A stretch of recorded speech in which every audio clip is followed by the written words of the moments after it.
Hola, me encuentro en el despacho de arquitectura Serrano Monjaras Arquitectos. Este es un despacho dedicado principalmente al desarrollo de proyectos arquitectónicos, urbanos y de interiorismo corporativo. Actualmente yo laboro en este despacho y hoy procederé a realizar una entrevista acerca de cuáles son los resortes que fungen como detonantes para el desentendimiento moral dentro de una institución, en este caso un despacho arquitectónico. Anteriormente entrevisté al arquitecto Juan Pablo Serrano. Desafortunadamente el arquitecto Juan Pablo Serrano se encuentra de viaje y el arquitecto Sebastián Amman me permitió hacerle la entrevista para determinar cuáles son los factores que como ya mencioné, fungen como resortes para el desentendimiento moral, cuáles pueden ser las posibles técnicas y ya sea si estas son viables o no, para poder mejorar el desempeño de la institución y evaluar los niveles que se tienen dentro de, los niveles de ética que se tienen dentro de este despacho de arquitectura.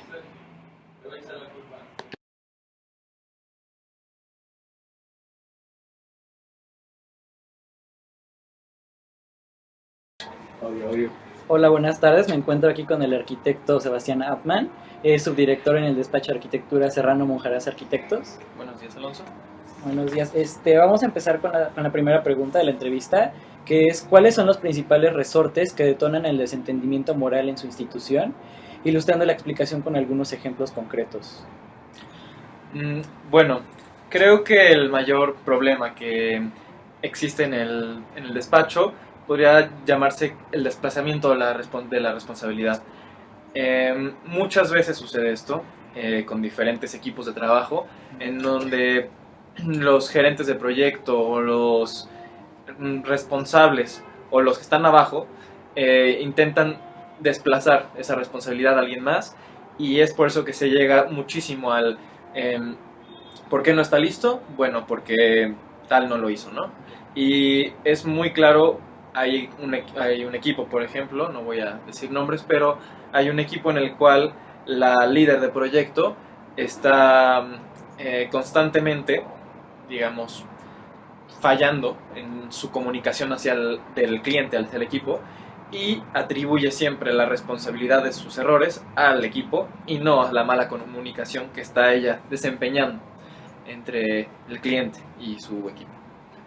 Okay. ¿Y esto cómo repercute en el desempeño del despacho? Bueno, el problema o sea, el cómo repercute es que nunca se llega a tener un buen resultado porque no se acepta el error que se está cometiendo. Y por eso es que si tú eh, niegas que está sucediendo un error, pues por lo mismo nunca se va a corregir este.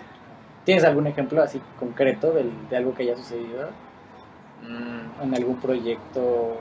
Por ejemplo, llegan conmigo y me dicen que necesitan un acceso de entrada que tenga 2 carriles y aparte puedan entrar varios coches a la vez y que no sé qué. Entonces ahí ya hubo algo raro en la comunicación. No solo quieren 2 carriles, pero necesitan varios coches a la vez. Entonces, yo lo entiendo, o sea, yo como el que lo estoy entendiendo, llego con mi equipo y les digo, no, solo quiero 2 carriles. Lléganle como puedan y tan tan. Y cuando llego con el cliente me dice, pero yo quería que entraran varios coches. Y aunque fue un error de comunicación del cliente, yo no supe interpretarlo y pasarlo al equipo. Okay. Entonces yo llego y se lo digo mal al equipo y pues el equipo lo hace como yo se los dije. Y este error en la comunicación del que está ante el cliente, pues nadie se lo puede atribuir y siempre va a haber ese problema y te va frenando poquito a poquito. ¿Y consideras que los colaboradores del despacho son conscientes de la presencia de estos resortes? Sí, yo creo que es muy claro cuando suceden, porque empieza a haber frustración por parte del equipo, empieza a haber un poco, te das cuenta cuando las cosas no están funcionando, no están caminando, porque te regresan una y otra vez. Y, y creo que es muy claro cuando alguien está fallando, o sea, se le nota a alguien cuando está fallando en este sentido, cuando está delegando, cuando está disolviendo la responsabilidad, porque se excusa de todo. Y ahorita di un ejemplo, pero puede ser muchísimas cosas en las que tú te sueltas de esa responsabilidad, y si no si la sueltas sin canalizarla, entonces esa responsabilidad queda un poco al aire y siempre queda mal hecha. ¿Y cuál es la manera en que los mecanismos estudiados por Bandura, ya sea desde una forma pasiva o una forma activa, en caso de estar activados, podrían interferir con la consecución de los bienes internos del despacho? O sea, en caso de algún problema o alguna cosa que ustedes crean que es inmoral, ¿de qué manera actúan ustedes? Sí, o sea, si ustedes se retienen a únicamente no actuar inmoralmente, o además de no actuar inmoralmente hacen algo para evitar que esto suceda. Bueno, creo que depende mucho de cada persona. No tenemos un mecanismo como tal dentro del despacho que nos ayude a solucionar estos problemas, pero obviamente siempre va a haber quien se queda callado y se lo aguante, y va a haber quien sí haga algo, quien sí hable. Por lo general, estas situaciones dejan pasarse por un rato, en el que tú no haces nada, te quedas como observador, hasta que llega un punto de inflexión, un punto en el que explota todo, y entonces en ese punto en el que o haces algo o nomás es coraje.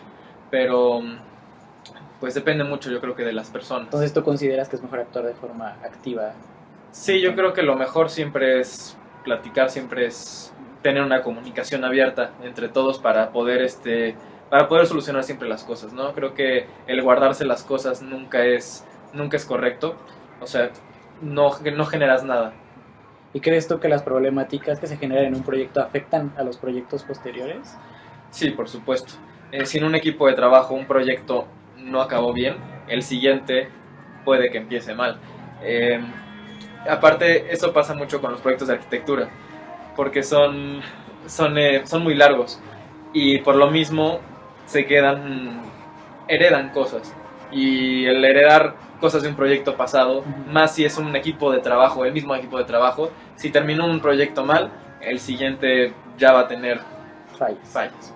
Okay. Y para ti, ¿cuáles serían algunas estrategias viables para abatir el desentendimiento moral en el despacho? Bueno, creo que sobre todo lo más importante es la comunicación. Creo que el que existan flujos de información desde los más altos niveles del despacho hasta los más bajos, siempre es importante, ¿no? Que todos sepamos qué es lo que nos toca, que todos sepamos cómo se solucionan estas cosas. Entre más claras sean las cosas, más fáciles. Porque si quedan las cosas en una escala de grises muy ambigua, entonces empiezan estos problemas. Y creo que el saber de quién es cada responsabilidad es muy importante, y saber que si no se está cumpliendo esa responsabilidad, tú puedes comunicarlo con alguien más. Creo que eso es lo que puede hacer una estrategia muy efectiva. ¿Y tú crees que sea viable hacer algún tipo de capacitación para todos los que trabajan aquí, y que les enseñe la manera en la que deben actuar en ciertas situaciones?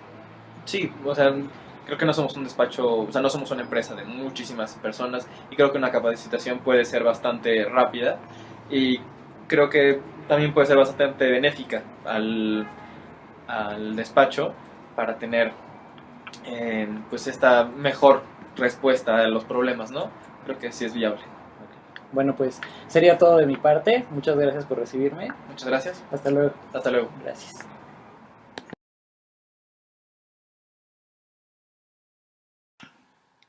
Para realizar la entrevista que le hicimos al arquitecto Sebastián Adman en Serrano Monjaras Arquitectos, lo primero que hicimos fue explicarle los 8 mecanismos que existen para detonar el desentendimiento moral en una institución, en este caso un despacho.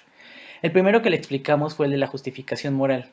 En este mecanismo lo que ocurre es cuando una persona cree que lo que está haciendo es para el bien de una mayoría, cuando en realidad solo se está beneficiando a un grupo o a una sola persona. El segundo mecanismo es el etiquetado eufemístico de las acciones, que es cuando se hipersimplifica una acción, se cree que es más sencilla o menos importante de lo que en realidad es, y no se le da la importancia que merece. El tercer mecanismo es la comparación paliativa, que es cuando comparamos cosas que no tienen nada que ver, o que no tienen el mismo valor y le damos más valor a la que tiene menos y se le da menos a la que debe tener más. La cuarta es la disolución de la responsabilidad, que es cuando no le damos la importancia necesaria a una responsabilidad que nosotros tenemos como profesionistas. La siguiente, que es la que el arquitecto Sebastián Altman explica en la entrevista y que es la que más se encuentra presente en el despacho por parte de algunas personas, es el desplazamiento de la responsabilidad. En este mecanismo es la forma en la que dejamos que otros hagan lo que nosotros podíamos hacer sin que estas personas sin que nosotros lo hubiéramos podido haber hecho por nosotros. La siguiente es la distorsión de las consecuencias. En este mecanismo lo que sucede es destacar la manera en cómo los efectos de la acción al final del día no resultaron tan graves como lo esperábamos.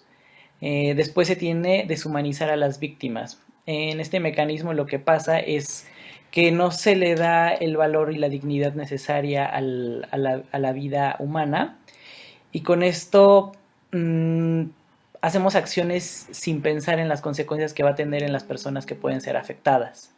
Y por último tenemos la atribución de la culpa a las circunstancias.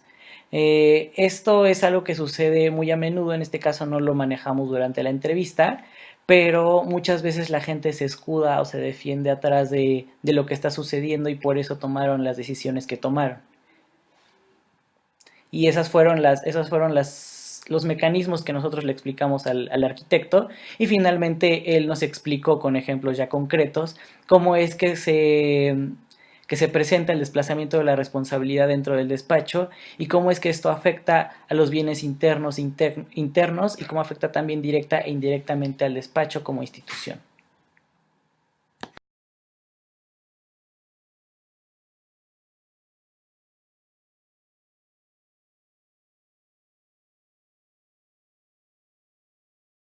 Llegar hasta el punto de terminar con una compañía, una institución u organización, porque es algo que desgasta y que hace que haya problemas, trabas y que no se puedan hacer los trabajos correctamente.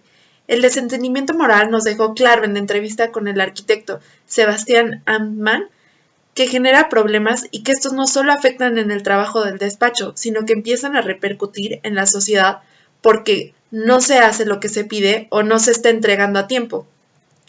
Cuando hay disolución de responsabilidades, como mencionó el arquitecto, hay que atacar porque creemos que cada persona que sea miembro de alguna institución u organización tiene la responsabilidad de hacer bien su trabajo, y parte de ello es reportar lo que sabe y lo que ve cuando sabe que no se está haciendo bien.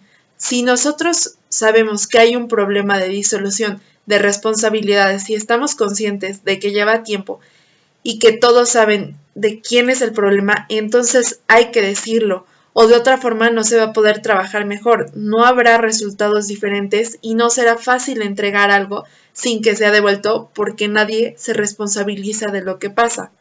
Como institución u organización, el tener personal que no tenga la ética suficiente para aceptar ser responsable de alguna falla o error nos puede llevar a tener consecuencias terribles que dejan a todos mal y que hacen que se pierda la credibilidad y la confianza de la sociedad hacia nosotros. Para nosotros, creemos que este mecanismo es algo que pasa no solo dentro de las empresas, sino que pasa en muchos lugares que tienen grandes responsabilidades y que son máximas autoridades, que en lugar de dar la cara se han deslindado.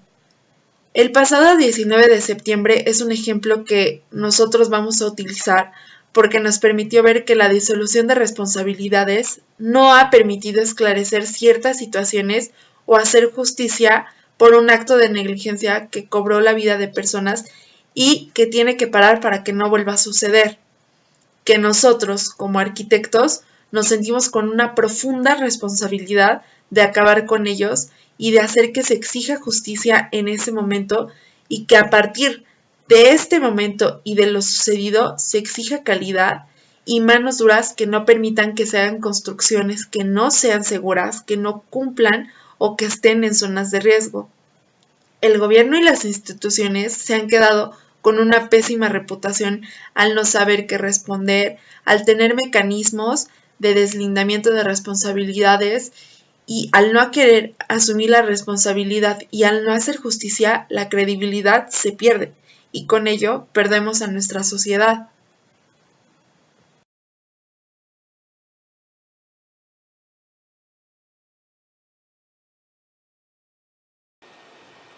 Como se ha analizado en las presentaciones anteriores, el problema de la corrupción, desde cualquier perspectiva, engloba muchos aspectos que se deben de tener en cuenta para entender cómo prevenir este tipo de situaciones que puedan tener consecuencias muy graves.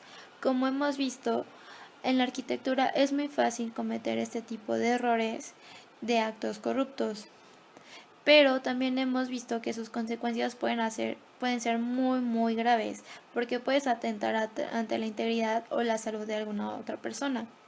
Todos los miembros del equipo creemos que su relación con el desentendimiento moral es que este último sirve para deslindarse de las responsabilidades o el pensar que no es nuestra obligación entender algo porque el responsable directo no lo atiende. Sin embargo, ¿pero qué pasaría si la intención fuera diferente? Es decir, que el desentendimiento moral fuera un medio para poder cometer actos corruptos. En este caso, significa cometer un acto corrupto que beneficie a alguna persona y lo justifique con que hubo una mala comunicación para poder ocultar esta verdadera intención. Puede sonar muy extremista, pero las consecuencias de estos actos pueden ser muy graves y es por ello que hay que entender este tipo de análisis. Por ejemplo, en la arquitectura, si una autoridad o persona con un puesto alto trata de abusar de este rango para cobrar un material barato como si fuera caro para quedarse con las ganancias, podría tratar de decir que tuvieron la culpa los que compraron este tipo de material si es que se dan cuenta. A su vez, si alguien más es cómplice, aunque no haya participado en el acto, también forma parte del acto corrupto y de este desentendimiento moral. Esto puede ser de gran controversia porque muchas personas prefieren quedarse calladas por no generar más problemas, pero de esa forma no se puede evitar que esto le pase a alguien más. Es por ello que siempre hay que denunciar este tipo de actos para poder buscar una solución o al menos tratar de poner de nuestra parte para disminuir este problema. Por ejemplo, hacer una obra que no cumple en algún aspecto con la normativa va a hacer que no obtengan las licencias de construcción y de cerrarla mucha gente podría perder su empleo porque dependen de que se construya esta obra. Entonces genera un cuestionamiento moral en el cual la persona se pregunta si puede cometer o no un acto corrupto con tal de seguir esta obra. Y esto podría ser en que le pague a alguna autoridad para que le dé una licencia, pero esta vez de una forma pues ilegal. El problema es que si en algún momento lo detienen por estar haciendo este tipo de actos que no van con la normativa, el desentendimiento moral pues fue lo que lo llevó a hacer un acto de corrupción. Esos problemas se deben de atender no solo por quién es el responsable, sino por quienes lo van a pensar, porque si no, nunca vamos a poder acabar con esto y al final el deslindarse no va a hacer que el problema erradique. Es muy importante porque como mencionó el arquitecto, cuando un proyecto acaba mal, el otro empieza igual. Hace vulnerable al despacho porque dificulta la unión entre los trabajadores y genera una mala imagen que finalmente en cuestión de negocios genera pérdidas. También hay muchas empresas que lo que buscan es la integración entre los trabajadores, o sea, el trabajo en equipo, para que su productividad pueda ser mayor. Entonces, este va a hacer que no se presten a este tipo de situaciones y entonces al ser más productivos, la empresa va a generar todavía más ganancias.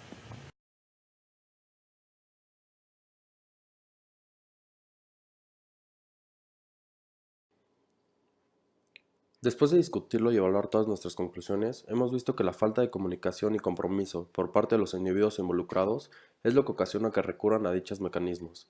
Ante esto, los costos principales a los que llegamos como conclusión son fundamentalmente tres: la imagen, prestigio, la parte económica y, lo más importante, se compromete el valor y la dignidad de la vida humana.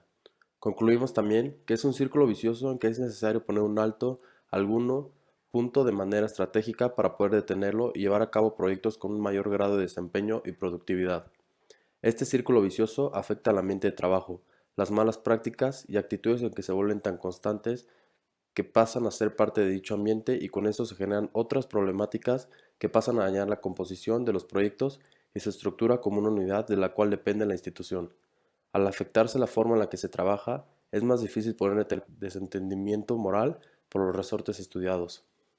Nosotros concordamos en que una solución radica en la capacitación de las personas que colaboran en el despacho y un sistema en el cual todas las personas puedan reportar lo que detecten como incorrecto o que llame la atención.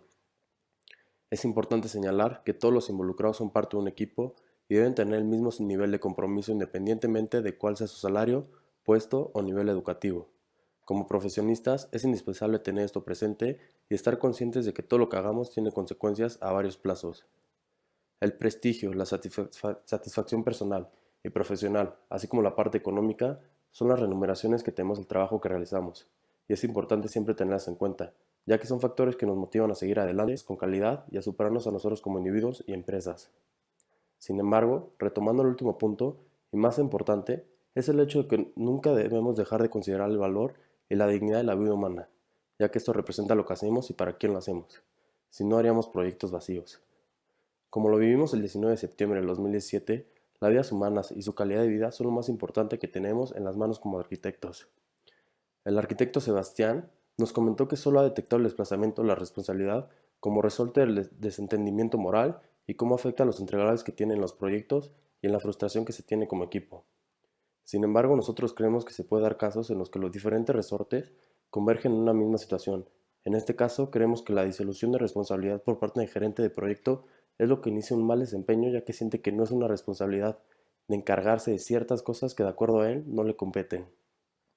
Por parte de los colaboradores se da un etiquetado eufemístico de las acciones en las que se cree que no tienen gran importancia al mencionar algún problema y dejan que se siga su curso, afectando al proyecto del despacho y a ellos mismos.